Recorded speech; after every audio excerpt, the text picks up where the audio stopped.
আশা করছি আপনারা সবাই গত পর্বের হোমওয়ার্কটি কমপ্লিট করেছেন, যারা যারা সহিফা থিম পারচেস করেছেন। আর যারা সহিফা থিম এখনও পারচেস করেন নাই তারা আসলে হতাশ হবেন না। আপনারা পুরো সহিফা থিমের কোর্সটি দেখুন, বুঝুন এবং পরবর্তীতে যখন পারচেস করবেন তখন সেই অনুযায়ী আবার পুনরায় ভিডিওটি দেখবেন এবং কাজ করবেন। তো আমরা সামনের দিকে এগিয়ে যাই।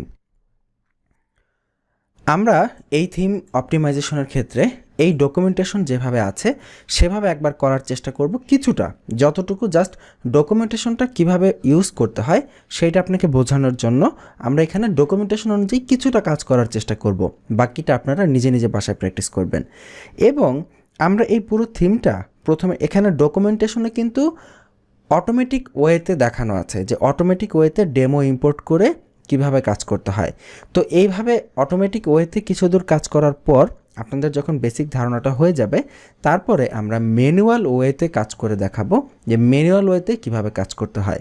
তো অটোমেটিক ওয়েতে তো সবাই কাজ করতে পারবে, খুবই সহজ, কিন্তু ম্যানুয়াল ওয়েটা যদি আপনি বোঝেন যে ম্যানুয়ালি কিভাবে প্রত্যেকটা পার্টকে তৈরি করতে হয় আলাদা আলাদা করে, তাহলে কিন্তু আপনাদের থিম কাস্টমাইজেশনের যে ভিত্তি সেটা আরও অনেক বেশি মজবুত হবে।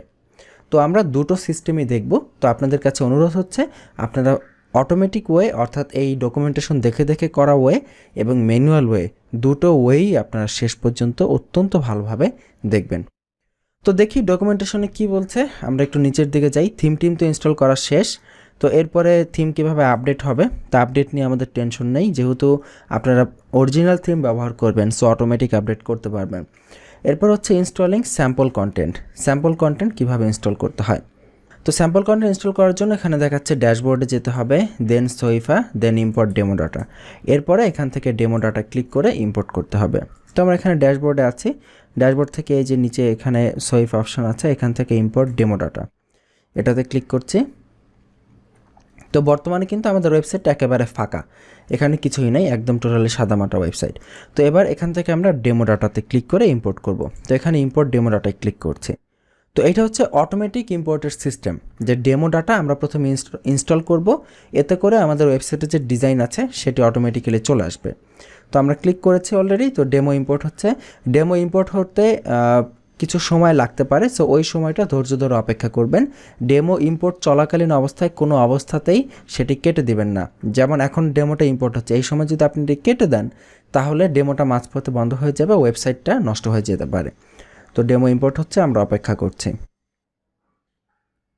ডেমো ইম্পোর্ট হয়ে গেল, এখানে দেখাচ্ছে ফেল টু ইম্পোর্ট, কিছু কিছু জিনিস এখানে ইম্পোর্ট হয়নি, নো প্রবলেম, বাট শেষে দেখাচ্ছে all done, have fun. Okay fine.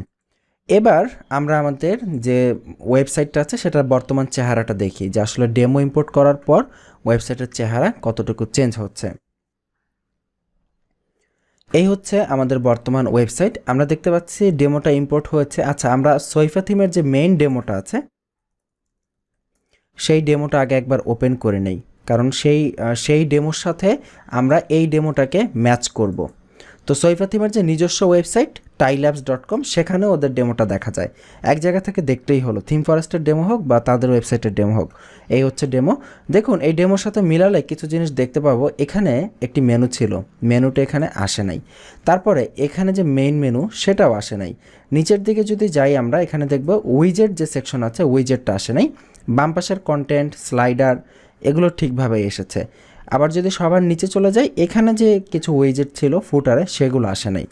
তো যেগুলো মিসিং আছে এবার আমাদেরকে সেগুলো আনতে হবে এবং যেগুলো অলরেডি ইম্পোর্ট হয়েছে সেগুলোকে এডিট করতে হবে। এখন কথা হচ্ছে, এই যে আমরা ডেমোটা ইম্পোর্ট করলাম, ডেমো ইম্পোর্ট করার সাথে সাথে এখানে বেশ কিছু চেঞ্জ হয়ে গেল, অটোমেটিক চলে আসলো। তো ডেমো ইম্পোর্ট করার সাথে সাথে ওয়েবসাইটে চেঞ্জ হলোটা কি সেইটা আগে জানার চেষ্টা করি, বোঝার চেষ্টা করি। তো যখনই আপনি কোনো থিমে ডেমো ইম্পোর্ট করবেন দেখবেন সেখানে পোস্ট সেকশনে কিছু পোস্ট হয়তো চলে আসবে। এক একটা থিমের সিস্টেম এক এক রকম। যেমন আমি যদি পোস্ট সেকশনে যাই, দেখুন বেশ কিছু পোস্ট, 28টা পোস্ট এখানে দেখাচ্ছে। আগে তো একটা পোস্ট ডেমো এমনিতেই থাকে ওয়ার্ডপ্রেসের সাথে, বাকি দেখুন আরও 27টা পোস্ট এখানে চলে এসেছে। শুধু পোস্টই না, পোস্টের সাথে ক্যাটাগরিও ক্রিয়েট হয়েছে। আমরা যদি ক্যাটাগরিতে ক্লিক করি আমরা দেখব বিভিন্ন ক্যাটাগরি এখানে ডেমো থেকে অটোমেটিক্যালি ক্রিয়েট হয়ে গেছে। তার পাশাপাশি আমরা যদি পেজেস সেকশনে যাই, পেজে গেলেও দেখব বেশ কিছু পেজ ক্রিয়েট হয়ে গেছে। দেখুন এখানে 37টা পেজ দেখাচ্ছে, পাবলিশড হচ্ছে 36টা, মানে এই পেজগুলো এখানে ক্রিয়েট হয়েছে ডেমোর সাথে সাথে। ফ্রি থিম কাস্টমাইজেশনের সময় আপনারা দেখেছিলেন যে বিভিন্ন পেজে একটি থিমের হোম পেজের ডিজাইনটা দেয়া থাকে, সেখান থেকে হোম পেজের টেমপ্লেটটা দিলে সেই পেজটি পেয়ে যায়। তো এখানেও ঠিক এক্স্যাক্টলি সেম কাজটি করা হয়েছে। আমরা যদি এখান থেকে পেজের তালিকা থেকে সেকেন্ড পেজে যাই, এখানে আপনারা দেখতে পাবেন এখানে প্রাইভেসি পলিসি পেজ আছে। এই যে দেখুন এখানে একটি পেজের ডেমো রয়েছে, টাইল অ্যাপস হোম পেজ। এখানে ডেমো যখন আমরা ইম্পোর্ট করেছি এই পেজটাও ইম্পোর্ট হয়ে গেছে। এই পেজের ভেতরেই মূলত আমাদের হোম পেজের ডিজাইনটা দেওয়া আছে।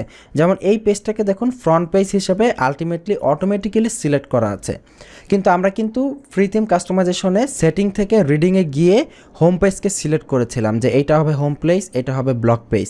তো দেখুন এটাকে ফ্রন্ট পেজ হিসেবে অটোমেটিক্যালি সিলেক্ট করা হয়ে গেছে ডেমো ইম্পোর্টের মাধ্যমে।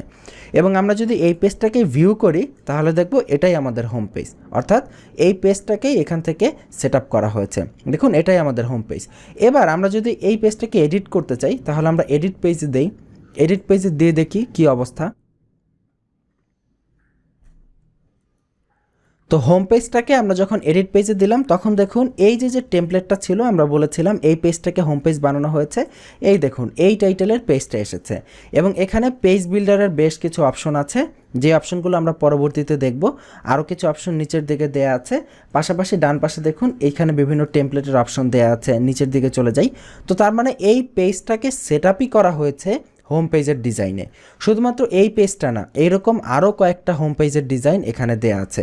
আমি যদি পেজেসের সেকশন থেকে আমি যদি আবার 1 নম্বর পেজে যাই, এখানে দেখবেন হোম পেজ হিসেবে দেওয়ার জন্য আরও কয়েকটা ডিজাইন ওরা আমাদেরকে দিয়েছে। যেমন এই যে ব্লগ লেআউটের জন্য আমরা যদি এটাকে ভিউ করি, দেখবে এটা হচ্ছে ব্লগ লেআউট। এই যে দেখুন ব্লগের জন্য এখানে লেআউট দেওয়া হয়েছে। আমরা যদি আরও কিছু, যেমন এই যে টাইমলাইন ভিউ, এখানে এটাকে যদি ভিউ করে টাইমলাইন লেআউটকে দেখুন, এই যে টাইমলাইন লেআউট হিসেবে এইভাবে দেওয়া আছে। তো অর্থাৎ আমরা চাইলে হোম পেজের আরও কয়েকটা ডিজাইন এইভাবে চুজ করতে পারি। তবে আমরা ডেমোতে যে ডিজাইনটা দেখেছি মেইন থিমের ডেমোতে, সেই রকম ডিজাইনটা হচ্ছে মূলত এটা টাইল অ্যাপস হোম পেজ। তো এই ডেমোটা সেখান থেকে এসেছে। তার মানে আমরা বুঝতে পারতেছি যখনই আমরা কোনো থিমে ডেমো ইম্পোর্ট করব, ডেমো কন্টেন্ট, সেখানে অটোমেটিক্যালি কিছু পেজ চলে আসতে পারে, কিছু পোস্ট চলে আসতে পারে, ইভেন কিছু কিছু ক্ষেত্রে মেনুও চলে আসে। কিন্তু এখানে কিন্তু মেনু আসে নাই, আমরা দেখতে পাচ্ছি মেনু আসবে, তারপর অন্যান্য বিভিন্ন থিমে বিভিন্ন অপশন অটোমেটিক্যালি চলে আসবে। তো এতটুকু আশা করি আমরা ক্লিয়ারলি বুঝতে পেরেছি। এবার আমরা ডকুমেন্টেশন আবার ফিরে যাই। ডেমো ডাটা ইম্পোর্ট দেখলাম, এরপরে দেখুন ডেমো ডাটা ম্যানুয়ালিও ইম্পোর্ট করা যায়। ম্যানুয়ালি কীভাবে ইম্পোর্ট করতে হয়, ম্যানুয়ালি ইম্পোর্ট করার জন্য টুলস থেকে ইম্পোর্ট। আপনার ডকুমেন্টেশনটি কিন্তু অবশ্যই পড়বেন, না পড়লে কিন্তু বুঝতে পারবেন না। ইম্পোর্ট থেকে এই যে ওয়ার্ডপ্রেস, এই কথাটাই, এই যে আমি যে কাজটা করছি এই কথাটা এখানে লেখা আছে। দেখুন ড্যাশবোর্ড থেকে টুলস, তারপরে ইম্পোর্ট, তারপরে ওয়ার্ডপ্রেস, তারপর এখানে রান করতে হবে, এক্সএমএল ফাইল আপলোড করতে হবে। তো এই কাজটাই আমরা করছি। তো এখান থেকে activate plugin and run importer অপশনে চলে যাচ্ছি। এখান থেকে চুজ ফাইলে সিলেক্ট করে আমাদের ডেমো ফাইলটা দেখিয়ে দিতে হবে।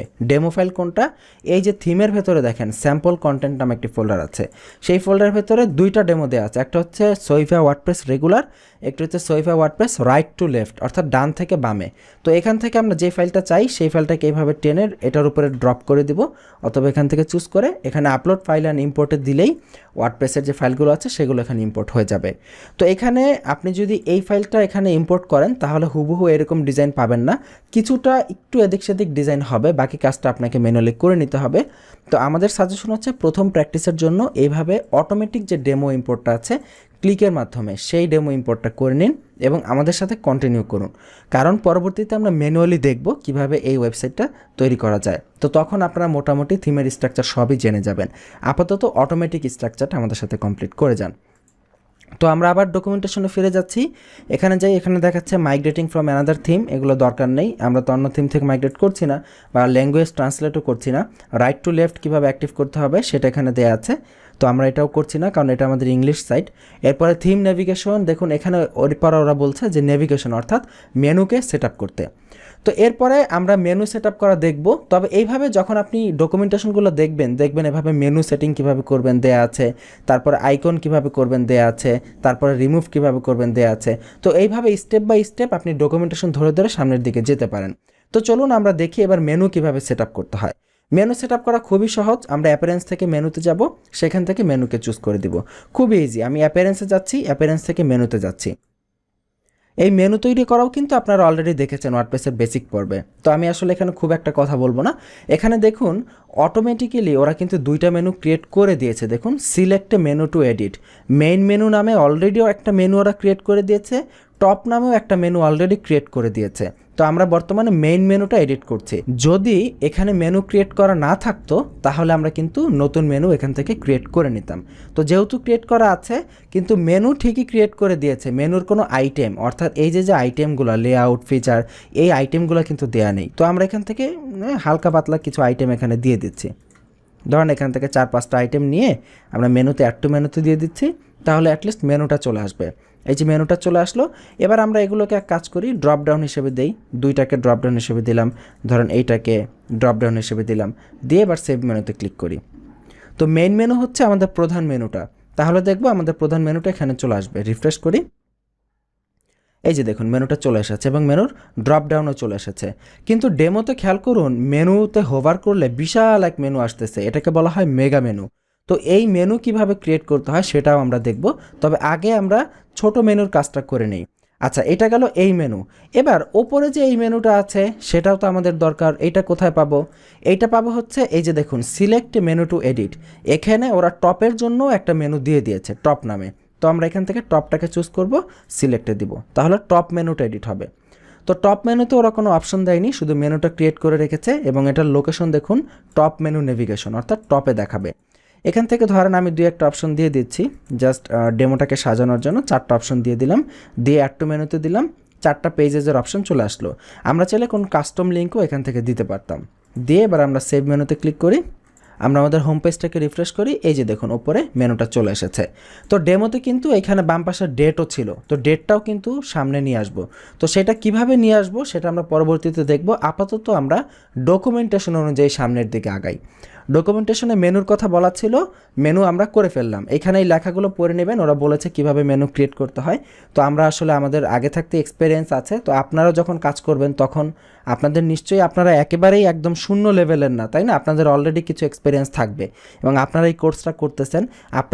আমরা আশা করি যে এই কোর্সটা যদি আপনারা ঠিকভাবে করেন তাহলে ডকুমেন্টেশন না দেখেই আপনারা থিম কাস্টমাইজ করে ফেলতে পারবেন। কিন্তু যেহেতু একেবারে শুরু, আমরা চাই আপনারা ডকুমেন্টেশনটা পড়ুন, বুঝুন এবং বুঝে কাজ করুন, এটাই আমাদের প্রধান মোটিভ। নয়তো এত এত কথা বলে আপনাদের কাছে এই ডকুমেন্টেশন দেখানোর কোনো মানে হতো না। আমরা সরাসরি যেতাম, সরাসরি ডিপদাপ কাজ করে শেষ করে দিতাম। কিন্তু আমরা চাই আপনারা ডকুমেন্টেশন পড়েন। এত কিছুর পরেও যদি ডকুমেন্টেশন না পড়েন তাহলে এর থেকে আসলে আর কিছু আমাদের আসলে বলার নেই। সো অবশ্যই ডকুমেন্টেশন পড়ার অভ্যাস করবেন। এরপরে দেখুন add house icon to main navigation. Main নেভিগেশনে কীভাবে হাউস আইকন অ্যাড করবেন? তো হাউস আইকন কোনটা? এই যে থিমের ডেমো, এখানে দেখুন এই যে এটা হচ্ছে হাউস আইকন। তো আমাদের নেভিগেশনে আমরা হাউস আইকন কীভাবে দিব? হাউস আইকন দেওয়ার জন্য ওরা এখানে যেগুলো বলেছে সেগুলো আপনারা পড়ে নেবেন, আমি আর বলছি না। আমরা অ্যাপিয়ারেন্স থেকে মেনু, আমাদের যেটা মেইন মেনু সেটাকে এডিট করব। মেন মেনুটাকে এডিটের জন্য দিলাম, সিলেক্টে ক্লিক করে। তো এখানে একটা হাউস আইকন নিতে হলে আমাদেরকে একটি কাস্টম লিঙ্ক নিতে হবে। সেই কাস্টম লিঙ্কের আমরা লিঙ্কের টেক্সট হোম দিতে পারি, হাউস দিতে পারি, যা ইচ্ছা দিতে পারি। দিয়ে এখানে এই যে ইউআরএল আছে, এই ইউআরএলের ঘরে আমাদের যে হোম পেজের ইউআরএল, অর্থাৎ আমাদের ওয়েবসাইটের হোম পেজ কি এখন learnwithitbari.com/soifa01, এই ইউআরএলটা এখানে দিলেই হবে। দিয়ে জাস্ট অ্যাড টু মেনুতে দিব, হোম পেজটা নিচ থেকে টেনে উপরে তুলে দেই সামনে আসার জন্য। এবার সেভ মেনু, এবার রিফ্রেশ করি পেজটা, দেখবো হোম আইকন চলে এসেছে। এই যে হোম আইকন চলে আসলো। তো এবার আপনি হোম আইকন দিলেন, তো ক্লায়েন্ট আপনাকে হুট করে বলল হোম আইকন দেওয়া যাবে না, হোম আইকন রিমুভ করে দাও। তখন কিভাবে রিমুভ করবেন? এইটা ডিলিট করে দিলেই তো রিমুভ হয়ে যায়, তাই না? কিন্তু আপনি যদি এইটাকে ডিলিট করে দেন এবং ডিলিট করে, তাহলে কিন্তু আপনি হোম পেজের লিঙ্ক দিতে পারবেন না। কারণ আপনি যে এলিমেন্টকেই হোম পেজের লিঙ্ক দিবেন সেই এলিমেন্টকেই সে হোমের আইকন বসিয়ে দিবে। কিন্তু আমরা এমন চাচ্ছি না, আমরা চাচ্ছি হোম পেজের লিঙ্ক এখানে থাকবে, হোম লেখা থাকবে এই আইকনের পরিবর্তে। সেইটা যদি করতে হয় তাহলে এই যে দেখুন ডকুমেন্টেশনে বলে দিয়েছে কাস্টম সিএসএস এর ঘরে এই কোডটা লিখে দিতে হবে। এখানে দেখুন ডকুমেন্টেশন ওরা কি বলেছে, টাই প্যানেলের আন্ডারে স্টাইলিং তার ভেতরে দিতে হবে। তো আমরা এটাকে কপি করে ড্যাশবোর্ডে আসলাম, কিন্তু ড্যাশবোর্ডে আসার পরে দেখছি ড্যাশবোর্ডের কোথাও টাই প্যানেল নামে কোনো কিছু নাই। তো এবার আমরা টাই প্যানেল কোথায় খুঁজে পাবো? টাইপ প্যানেলটা খুঁজে পাবেন হচ্ছে এই যে সহিফা যে অপশন সহিফা, তার ভেতরে থিম সেটিংয়ে গেলে থিম সেটিংয়ের ভেতরে যে প্যানেলটা ওরা ক্রিয়েট করে রেখেছে থিম এডিট করার জন্য, এটাকে বলে টাই প্যানেল। টাই প্যানেল নাম এই জন্য দিয়েছে, ওদের কোম্পানির নাম হচ্ছে টাই ল্যাবস, তো টাই ল্যাবসের জন্য এই প্যানেলের নাম দিয়েছে টাই প্যানেল। তো এই যে বিষয়টা, এই যে ওরা যে এটাকে টাই প্যানেল বললো, এই ইনফরমেশনটা আপনি কোথায় পাবেন বলেন? এই ইনফরমেশন দেখে বোঝার জন্য আপনাকে থিম কাস্টমাইজেশনের নলেজ আগে থাকতে অর্জন করতে হবে, তাহলেই আপনারা কাস্টমাইজেশন দেখে খুব সহজে বুঝতে পারবেন যে আসলে কোনটাকে কি বলে। তো এই টাইপ প্যানেলের ভেতর আসলাম, এখান থেকে আমরা স্টাইলিংয়ে যাব। স্টাইলিংয়ে গিয়ে দেখব নিচের দিকে যদি যাই, এখানে দেখবেন যে স্টাইল দেওয়ার অপশন আছে। এই যে দেখুন গ্লোবাল সিএসএস, অর্থাৎ এই সিএসএস হচ্ছে সব ভার্সনের ডিভাইসের জন্য। তারপরে ট্যাবলেটের জন্য আলাদা সিএসএস, হোয়াইট ফোন, ছোট ফোন, এগুলোর জন্য আলাদা সিএসএস। তো আমরা গ্লোবাল সিএসএস সেকশনে এই সিএসএসটা পেস্ট করে দিচ্ছি, দিয়ে এখান থেকে জাস্ট আমরা নিচে চলে যাই। আচ্ছা, উপরে অপশনটা আছে, এই যে দেখুন এখানে সেভ চেঞ্জেস, তো এখানে ক্লিক করছি। আচ্ছা, এখানে রিকোয়েস্ট ইউআরআই টু লং, আমরা আবার ব্যাকে চলে যাচ্ছি। এখানে আবার স্টাইলিংয়ে যাচ্ছি, হতে পারে সার্ভার থেকে কোনো সমস্যা হতে পারে। এখানে আমরা আচ্ছা পুনরায় আবার স্টাইলিংয়ে যেতে হবে, কারণ যতবার পেজটা লোড হয় ততবার স্টাইলিং আবার নতুন করে যেতে হয়। আচ্ছা, এখানে আচ্ছা কোডটা রয়ে গেছে, এবার সেভ চেঞ্জেস দিচ্ছি। এবার আমরা রিফ্রেশ করি, দেখি এটা যায় কিনা এবং সেখানে হোম লেখা আসে কিনা। এই যে দেখুন হোম লেখা চলে এসেছে আইকনের পরিবর্তে। তো তার মানে আমরা ডকুমেন্টেশন দেখে দেখে কিন্তু কাজ করতে পারি, তাই না? ডকুমেন্টেশন দেখে আমরা স্টেপ বাই স্টেপ। তারপরে ওরা যে কথাটা বলেছে মেগা মেনু, তো এই পর্বের দৈর্ঘ্য মোটামুটি বড় হয়ে গেছে, আমি আর সামনের দিকে যাচ্ছি না। আমরা পরবর্তী পর্বে ইনশাল্লাহ মেগা মেনু কীভাবে ক্রিয়েট করতে হয় সেটা দেখব। তবে এখানে একটি কথা বলে নিচ্ছি, আমরা কিন্তু ডকুমেন্টেশন দেখে কিছু দূর আসলাম, এইভাবে আপনারা বাকিটুক যাবেন। তবে ডকুমেন্টেশন আপনি যখন একটা থিম, বেশ কিছু থিম আপনি কাস্টমাইজ করতে করতে এক্সপার্ট হয়ে যাবেন, তখন কিন্তু আপনার ডকুমেন্টেশন দেখার প্রয়োজন হবে না। ডকুমেন্টেশন আপনার তখন কাজে লাগবে শুধুমাত্র এইটুকুর জন্য, মনে করেন কোনো একটা থিমে আপনি লোগো আপডেট করার অপশনটা খুঁজে পাচ্ছেন না, যে কোন অপশন থেকে লোগো আপলোড করব সেটা আমি খুঁজে পাচ্ছি না। তো তখন এই ধরনের ক্ষেত্রে আপনি ডকুমেন্টেশনটা ওপেন করবেন, ওপেন করে ধরেন লোগো খুঁজছেন, তাই না? কন্ট্রোল এফ দিয়ে সার্চে দিবেন LOGO, লোগো লিখবেন, দেখবেন লোগোর অপশন চলে আসবে। এখান থেকে সিম্পলি লোগোতে চলে যাবেন, তারপরে দেখবেন কিভাবে লোগো আপলোড করতে হয়। তো এইভাবে আপনি ডকুমেন্টেশনগুলো যখন আপনি কাজ শিখে যাবেন, তখন ডকুমেন্টেশন ছাড়াই ম্যাক্সিমাম কাজ করতে পারবেন। যদি হুটহাট করে কোনো অপশন খোঁজার প্রয়োজন হয়, তখন ডকুমেন্টেশনের হেল্প নিয়ে সেই অপশনটা খুঁজে বের করে নিতে পারেন। তো এই পর্ব এখানেই শেষ করছি। আমরা ডকুমেন্টেশন ধরে ধরে শেখার যে পদ্ধতিটা আপনাদেরকে দেখালাম, নিচে যাবেন আর একটা একটা করে কাজ করবেন, সেই পদ্ধতি অবলম্বন করে আপনারা প্র্যাকটিস করবেন। তো পরবর্তী পর্বে আমরা ইনশাআল্লাহ এই মেগা মেনু কীভাবে ক্রিয়েট করতে হয় সেই বিষয়গুলো দেখার চেষ্টা করব। আগামী পর্বের আমন্ত্রণ জানাচ্ছি। এই পর্বটা থেকে কতটুকু বুঝতে পারছেন, এবং আপনি যদি একদম শূন্য নলেজের অধিকারী হয়ে থাকেন, তাহলে আপনাকে আমি বোঝাতে পেরেছি কিনা এই কথাটা লিখে আমাদের স্টুডেন্ট হেল্পলাইনে ইমেল করে দিবেন, বা আমাদেরকে feedback@itbari.com এই ঠিকানায় ইমেল করে আপনার মতামত দয়া করে জানাবেন, কারণ আমাদের শেখানো তখনই সার্থক যখন আপনি শিখতে পারবেন। ভালো থাকবেন, সুস্থ থাকবেন, আল্লাহ হাফিজ।